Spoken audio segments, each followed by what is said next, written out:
quero saudar a todos com a graça e a paz do nosso Senhor Jesus. Amém?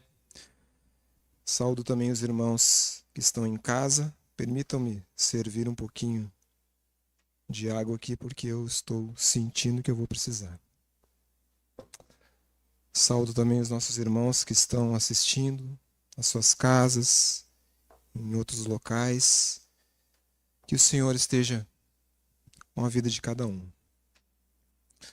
Irmãos, vamos abrir a palavra de Deus no livro de Atos, Atos dos Apóstolos, no capítulo 1. Vamos ler dos versículos de 6 a 8. Atos 1, de 6 a 8. É uma alegria poder estar com os irmãos aqui e ter esse momento para compartilhar a palavra do Senhor. Atos 1, de 6 a 8. Diz a palavra do Senhor. Então os que estavam reunidos lhe perguntaram: Senhor, será este o tempo em que restaures o reino a Israel? Respondeu-lhes: Não vos compete conhecer tempos ou épocas que o Pai reservou pela sua exclusiva autoridade. Mas recebereis poder ao descer sobre vós o Espírito Santo, e sereis minhas testemunhas, tanto em Jerusalém como em toda a Judéia e Samaria, e até aos confins da terra. Vamos agora abrir em Ezequiel 37. Vamos ler dos versículos de 1 a 14. Ezequiel 37, versículos de 1 a 14. Texto muito conhecido da palavra de Deus, que tem por título O Vale de Ossos Secos. Ezequiel 37. Veio sobre mim a mão do Senhor. Ele me levou pelo Espírito do Senhor e me deixou no meio de um vale que estava cheio de ossos. E me fez andar ao redor deles. Eram muito numerosos na superfície do vale e estavam sequíssimos. Então me perguntou: Filho do homem, acaso poderão reviver esses ossos? Respondi: Senhor Deus, tu sabes. Disse-me ele: Profetiza a esses ossos e dize-lhes: Ossos secos, ouvi a palavra do Senhor. Assim diz o Senhor Deus a esses ossos: Eis que farei entrar o Espírito em vós e vivereis. Porei tendões sobre vós, farei crescer carne sobre vós estenderei pele e porei em vós o Espírito e vivereis. E sabereis que eu sou o Senhor. Então profetizei segundo me for ordenado. Enquanto eu profetizava, houve um ruído, um barulho de ossos que batiam contra os ossos e se ajuntavam cada osso ao seu osso. Olhei, e eis que havia tendões sobre eles, e cresceram as carnes, e se estendeu pele sobre eles, mas não havia neles o Espírito. Então ele me disse: Profetiza ao Espírito, profetiza, ó Filho do homem, e dize-lhe: Assim diz o Senhor Deus. Vem dos quatro ventos, ó Espírito, e assopra sobre esses mortos para que vivam. Profetizei como ele me ordenara, e o Espírito entrou neles, e viveram, e se puseram em pé, um exército sobremodo numeroso. Então me disse: Filho do homem, estes ossos são toda a casa de Israel. Eis que dizem: os nossos ossos se secaram, e pereceu a nossa esperança. Estamos de todo exterminados. Portanto, profetize e dize-lhes: Assim diz o Senhor. Assim diz o Senhor Deus: Eis que abrirei a vossa sepultura e vos farei sair dela, ó povo meu, e vos trarei a terra de Israel. Sabereis que eu sou o Senhor, quando eu abrir a vossa sepultura e vos fizer sair dela, ó povo meu. Porei em vós o meu espírito e vivereis, e vos estabelecerei na vossa própria terra. Então sabereis que eu sou o Senhor. Disse isso e o fiz, diz o Senhor. Amém. Vamos orar. Pai, nós estamos diante da Tua palavra, Senhor. Estamos diante, Deus, da Tua presença, Senhor, porque o Senhor está aqui. Não somos nada, Senhor. Não somos nada, Senhor, como cantamos aqui. Logo eu. Quem somos nós? Quem é o homem para que dele te lembres? E o filho do homem para que o visites? Mas o Senhor nos chamou. E a tua palavra diz que aos que chamou, a esses também o Senhor predestinou. E aos que predestinou, a esses também santificou. E aos que santificou, a estes também glorificou. Pai Santo, Pai Justo, nós te pedimos que o Senhor fale ao nosso coração nessa noite. Nos despojamos, Deus, de todo e qualquer tipo de astúcia, Senhor. De todo e qualquer tipo de pensamento, Deus, que possa tirar de nós a nossa atenção para com o Teu Evangelho, para com a Tua palavra, Senhor. E pedimos, Espírito Santo de Deus, age nas nossas vidas nessa noite, Pai, com solenidade, Senhor. Atrai-nos, Deus, a Te ouvir, Senhor. Não porque somos nós que estamos aqui, mas porque o Senhor nos trouxeste aqui. E nós cremos que o Senhor deseja falar ao nosso coração. E por isso nós te pedimos, Deus, fala conosco. Nós nos colocamos, Deus, disponíveis, Senhor, para te ouvir e para te atender e para cumprir, Senhor, todo o propósito que o Senhor tem nas nossas vidas. É o que oramos, meu Pai, em nome de Jesus. Amém. Queridos, esse texto é um texto clássico que se usa para falar sobre avivamento. Esse texto de Ezequiel, o presbítero Orlando nem sabia o que eu ia pregar, nem te falei, né, meu querido? Mas ele falou muito sobre isso. E este é um tema, queridos, que Deus está chamando a nossa atenção para ele. Nós não conhecemos os propósitos do coração de Deus para com a nossa nação, por exemplo. Nós não sabemos o que o Senhor deseja fazer na nossa cidade, no nosso estado. Mas nós cremos que o Senhor tem algo para falar especificamente ao nosso coração, ao coração de cada um de nós, em particular nessa noite. Eu creio nisso, queridos, e eu creio no que o Senhor tem falado ao meu coração.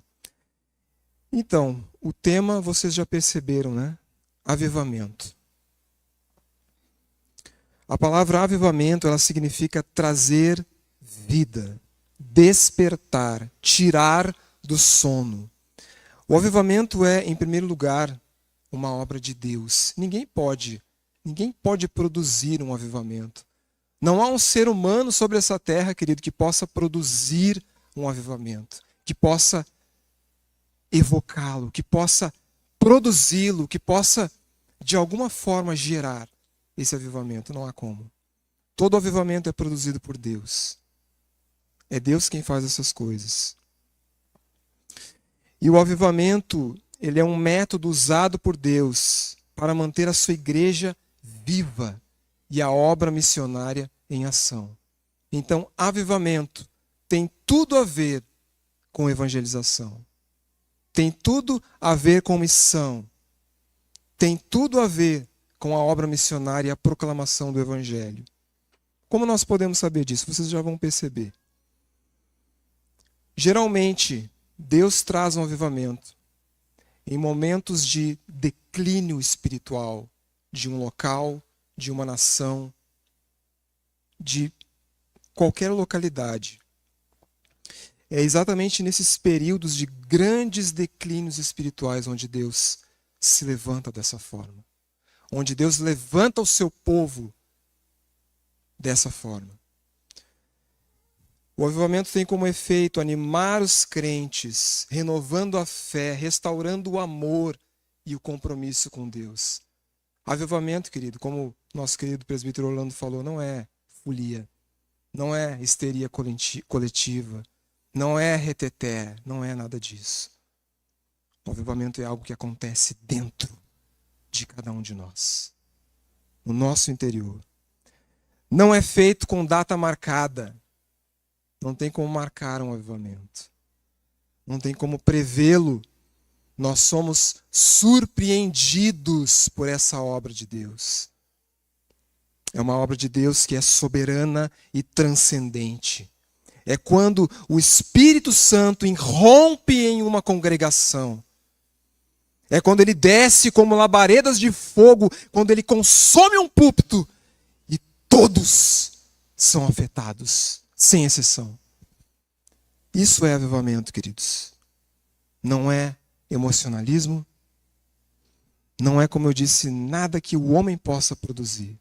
Deus faz essas coisas. Então, quando nós pensamos nesse texto de Ezequiel, por que ele estaria aqui na palavra de Deus?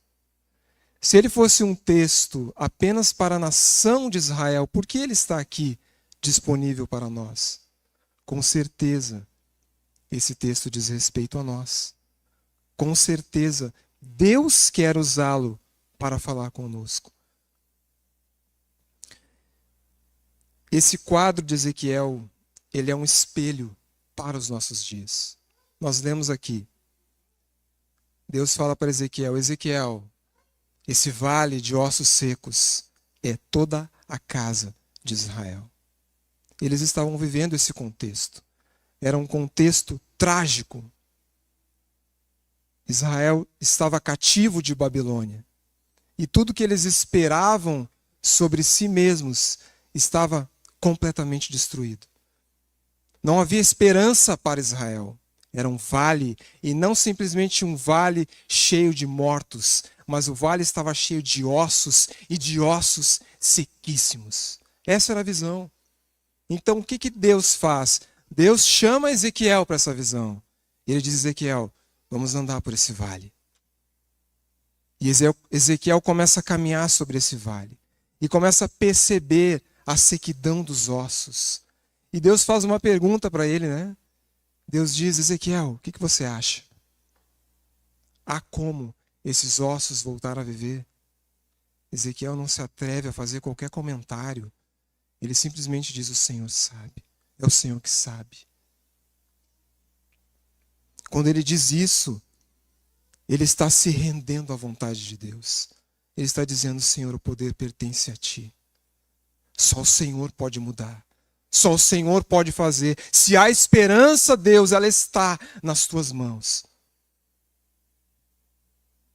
Tanto a situação que Israel se encontrava, como a resposta de Deus em face do problema, conforme a orientação dada por Deus ao profeta, era aquela situação.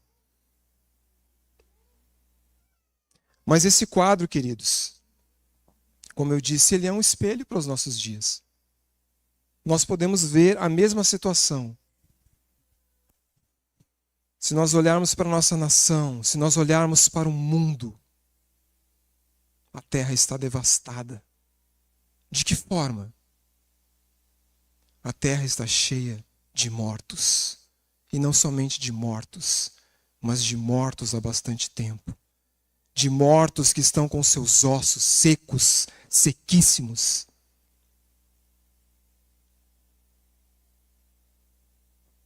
A morte constatada na visão de Ezequiel, como eu disse antes, era uma degradação avançada. O pecado ele está avançado sobre essa terra. Além de não haver temor de Deus, há um falso evangelho que está sendo pregado.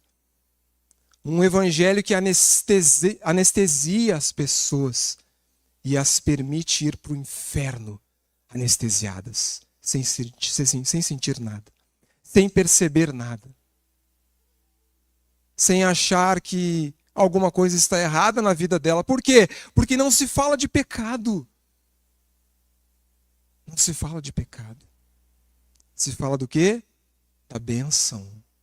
Eu vou para a igreja porque eu quero a bênção, porque eu quero o milagre, eu quero a cura, eu quero o dom, eu quero o favor de Deus sobre a minha vida. Mas e a rendição, onde está? Onde está a percepção do pecado na minha vida, que me corrói como um câncer, que consome os meus ossos? É exatamente isso que Davi fala no Salmo 32, queridos. Ele diz ali, um texto muito conhecido de nós: enquanto calei os meus pecados, envelheceram-se os meus ossos pelos meus constantes gemidos todo o dia. É isso que o pecado faz. Ele envelhece os nossos olhos. Ele nos consome por dentro. Ele nos apodrece por dentro.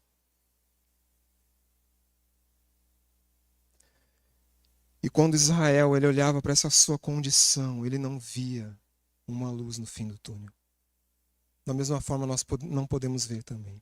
Da mesma forma, talvez nós olhemos para nós mesmos, para a nossa nação, podemos olhar para o mundo e dizer: esse mundo realmente está perdido. Não há esperança. Naturalmente não.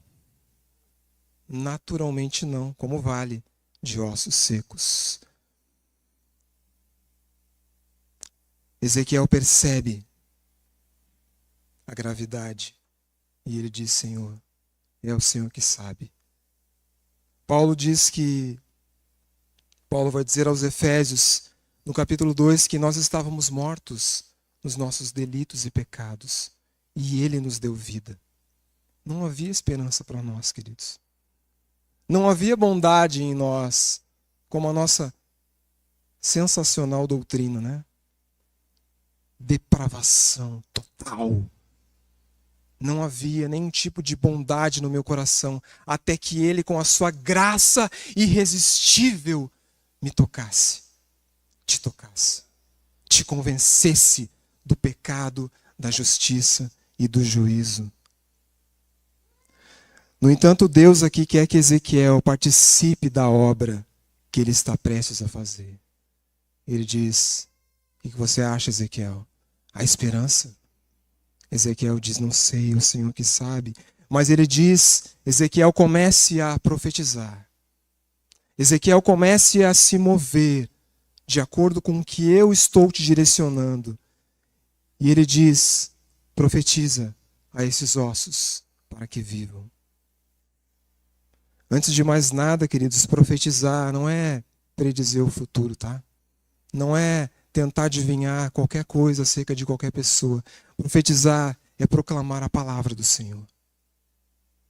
E Ezequiel começa a proclamar a palavra do Senhor aos ossos secos. Ezequiel não poderia fazer nada sozinho. Mas ele então fala com os ossos. Ele profetiza a palavra do Senhor. E ele começa a perceber, enquanto ele fala, que um barulho, um ruído de osso que bate com outro osso. E o texto diz que é um osso que se move e se junta ao seu respectivo osso. Imagina só se Ezequiel conseguiria fazer esse tipo de coisa. Só o Senhor poderia. Mas de repente, na visão de Ezequiel, ele vê que os ossos agora não são mais ossos, mas são corpos que têm carne, que têm músculos, que têm nervos, que têm pele, mas continuam mortos. Então começa uma segunda fase, onde Deus fala para ele: profetiza mais uma vez, Ezequiel. Vem dos quatro ventos, ó Espírito, e sopra sobre esses mortos, para que vivam. E Ezequiel contempla um exército vivificado pelo Senhor. Deus, como eu falei, explica essa visão para Ezequiel e diz que tudo aquilo diz respeito a Israel. Deus nos chama a trabalhar com Ele. Deus poderia fazer todas as coisas sozinho, mas Ele fala com Ezequiel: Ezequiel, seja o meu parceiro. Eu quero que você haja comigo. Eu quero que você trabalhe comigo. Ele quer nos colocar para fazer a sua obra. E é isso que Ele faz comigo e com você. Deus não poderia salvar todo mundo, deixar todo mundo salvo sem ninguém pregar o Evangelho? É óbvio que sim. Mas Ele quer que você proclame. Quer que eu proclame. Por isso que eu li o texto de Atos. Percebam que eles ainda estavam perguntando sobre a restauração de Israel. Tudo que Jesus fez, para eles parece que estava perdido. E eles: Senhor, quando é que o Senhor vai, como um general de guerra poderoso, agora que o Senhor ressuscitou, tomar esse reino das mãos dos romanos? Quando o Senhor vai fazer isso, Senhor? E Jesus disse: não queiram saber de coisas que não competem a vocês, que é para exclusividade, para exclusiva autoridade do Pai. Mas Ele diz uma coisa muito interessante: vocês receberão poder ao descer sobre vós o Espírito Santo. Então sereis minhas testemunhas em toda Jerusalém, em toda a Judéia, até os confins da terra. Deus chama atenção para eles que o que Ele veio fazer aqui foi muito mais importante que restaurar o reino a Israel. O que Jesus veio fazer aqui, querido, é muito mais importante do que lhe dar a bênção que você deseja. Ele veio salvar a sua alma. Ele veio te livrar do inferno eterno. Isso é muito mais importante do que receber uma bênção, do que ficar rico, como alguns possam querer, desejar, né? De ser curado, de ter qualquer coisa. É muito mais importante a salvação da nossa alma.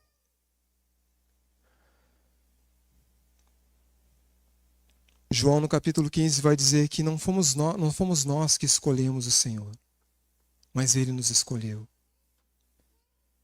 Não fostes vós que me escolhestes a mim, pelo contrário, eu vos escolhi a vós outros e vos designei para que vades e deis fruto, e o vosso fruto permaneça.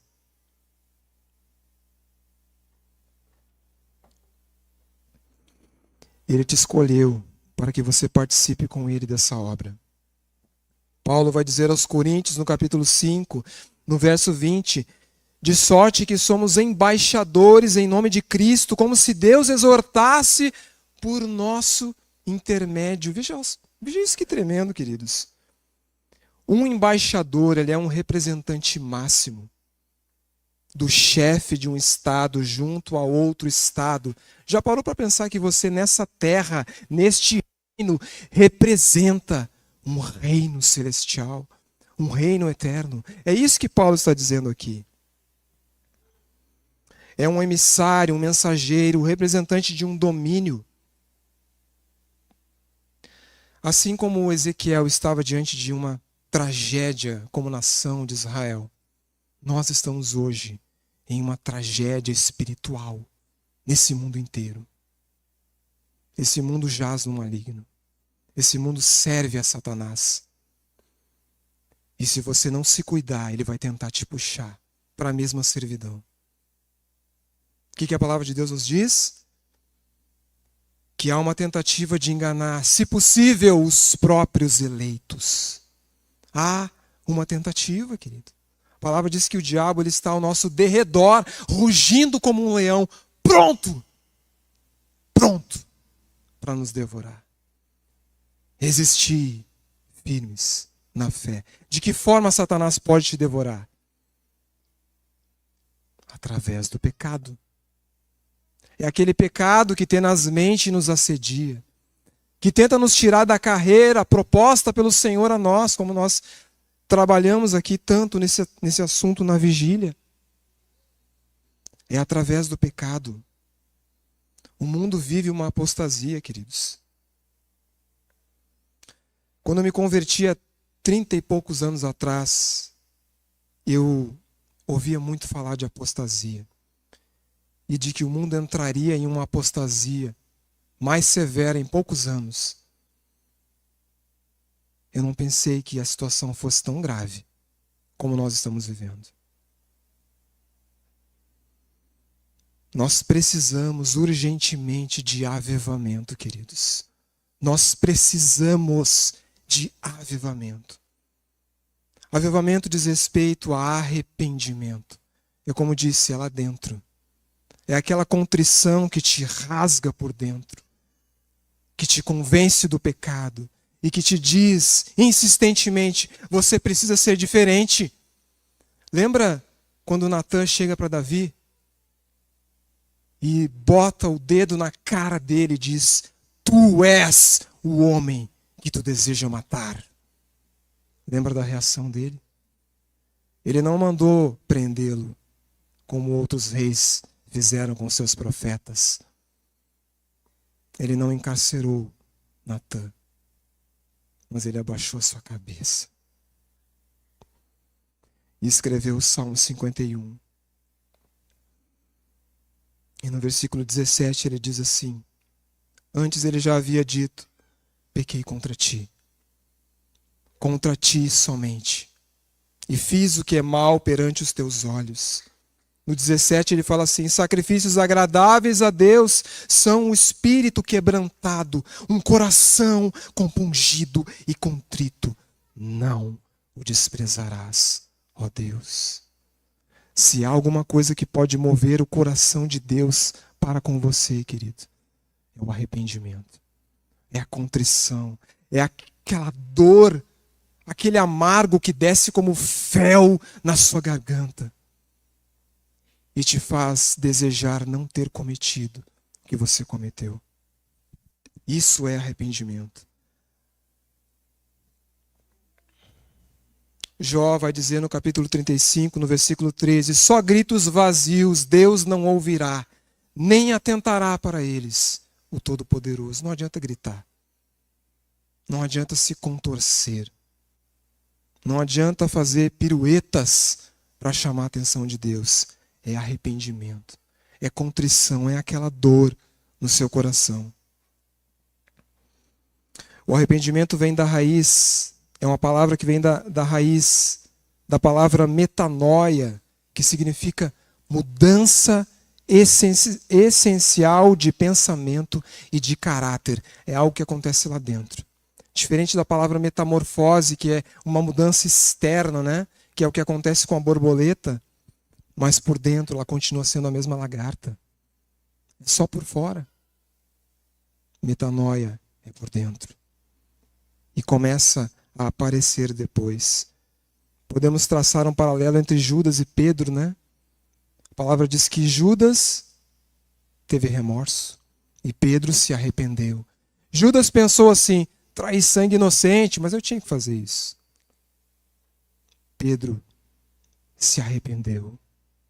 Quando ele vê os olhos fitos do Senhor nele, ele sente aquela dor, ele chora amargamente. Ele se sente indigno de continuar sendo apóstolo do Senhor. Essa semana eu busquei algumas informações sobre um pregador muito conhecido de vocês, Jonathan Edwards. Teólogo puritano do século XVIII. Ele foi alguém muito usado por Deus para causar um grande avivamento em sua época. Ele foi um pregador do Evangelho, ele foi um avivalista e ele contemplou 2 grandes avivamentos nos Estados Unidos. Várias vezes nas suas andanças, ele conta que ele ia para dentro de uma floresta. Sabe o que ele ia fazer lá? Ele ia dizer assim, Senhor, quem sou eu? Quem sou eu? Como nós cantamos aqui. Quem sou eu, Senhor? Quem sou eu para o Senhor ter me escolhido? Mas já que o Senhor me escolheu, Senhor, não me deixe à margem das coisas que o Senhor deseja fazer. Usa a minha vida, Senhor. Usa-me. Eu quero ser um cooperador teu. Sabe o que Deus fazia? Deus usava. Deus usava, meu irmão, minha irmã. Edwards fazia anotações. Sabe onde? Em orelhas de livros, porque papel naquela época era muito difícil. Nós estamos falando de 1740. Ele fazia suas anotações nas orelhas dos seus livros de coisas importantes que ele não podia esquecer. Hoje nós temos papel à reveria, bloco de notas em celular, em tablets, computadores à vontade. E não usamos nada disso para o Senhor.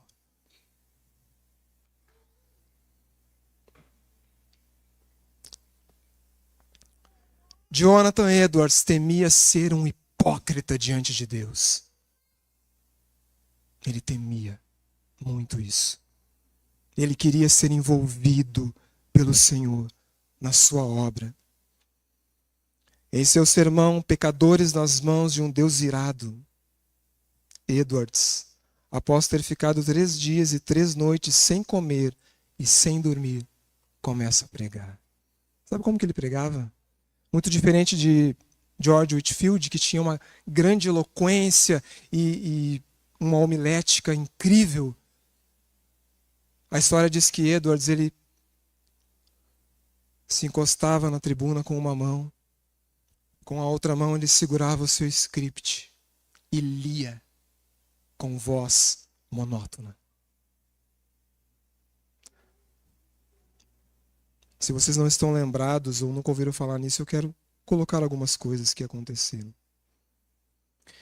Nesse sermão, ele discursou sobre o texto de Deuteronômio 32, versículo 35. Ao tempo em que resvalar o seu pé. Depois de explicar a passagem, ele acrescentou que nada evitava por um momento que os pecadores caíssem no inferno, se não fosse a vontade de Deus. Que Deus estava mais encolerizado com alguns dos ouvintes do que com muitas pessoas que já estavam no inferno. Que o pecado era como um fogo encerrado dentro do pecador e pronto, aguardando a permissão de Deus para transformar-se em fornalhas de fogo e enxofre. E que somente a vontade de Deus, de um Deus indignado, os guardava da morte instantânea e iminente, a um passo de ocorrer. Prossegue. Aí está o inferno com a boca aberta. Não existe coisa alguma sobre a qual vós vos possais firmar e segurar. Entre vós e o inferno existe apenas a atmosfera. Há atualmente nuvens negras de ira, da ira de Deus pairando sobre as vossas cabeças, predizendo tempestades espantosas com grandes trovões. Se não existisse a vontade soberana de Deus, que é a única coisa para evitar o ímpeto do vento até agora, seríeis destruídos e vos tornaríeis como a palha da eira. O Deus que vos segura na mão sobre o abismo do inferno é mais ou menos como o homem que segura uma aranha ou outro inseto nojento sobre o fogo durante um momento para deixá-lo cair depois. Não há que se admirar se alguns de vós com saúde e calmamente sentados aí nos bancos passarem para lá antes de amanhã. Jonathan Edwards, ele foi interrompido por gritos de desespero da sua plateia. Eles gritavam: Senhor Edwards, pare, por favor! Porque eles não aguentavam. A impressão que eles tinham era como se o chão fosse se abrir e eles fossem automaticamente arremessados para o inferno.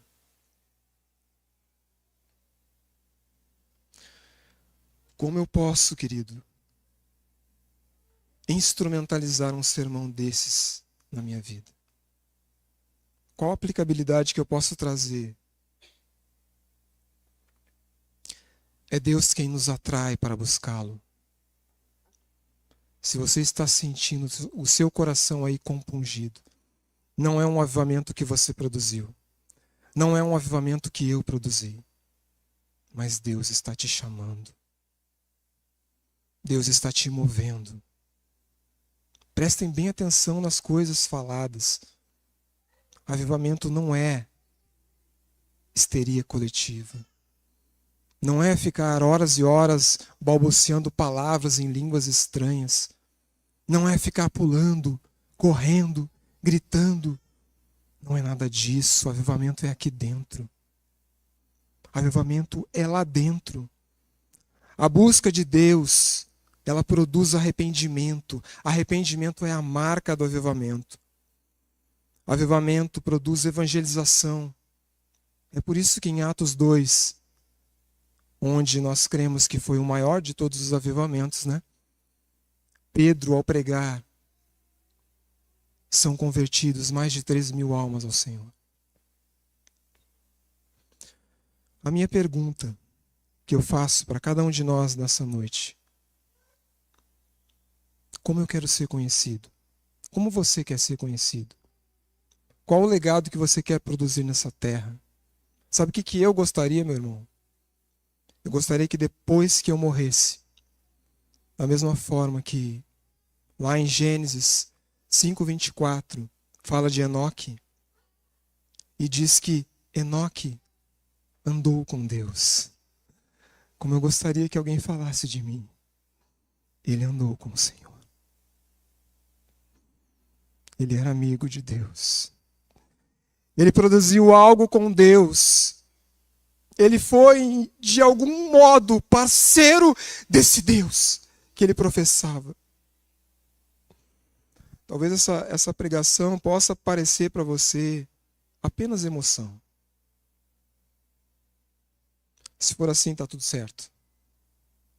Você vai para sua casa, fica bem tranquilo. Mas a pregação, queridos, prestem atenção, ela é sempre perigosa. Se eu pregar alguma coisa errada, eu terei que dar contas diante do meu Deus, diante do Senhor. Mas se o pregador prega a palavra do Senhor, é o ouvinte quem está em apuros. Tiago diz: não sejais ouvintes negligentes, mas operosos praticantes. Neste caso, queridos, Deus está evidenciando, através da pregação, algo do qual Ele vai pedir contas a nós. Essa palavra não é para você. Essa palavra é para nós. Essa palavra primeiro ardeu no meu coração. Vocês não sabem, mas enquanto eu estava ali atrás, eu pensei que eu ia ter alguma coisa.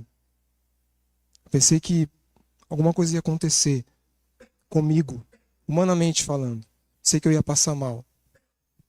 Mas depois eu entendi que era algo espiritual. Isso faz de mim alguém especial? Claro que não. Eu sou tão pecador ou mais do que vocês. Mas essa palavra é uma palavra de Deus para nós, como igreja presbiteriana de Porto Alegre, querido. Deus quer fazer algo com essa igreja. Deus quer fazer algo com essa cidade. Deus quer fazer algo com esse estado. E nós precisamos ser cooperadores desse Deus que nos move.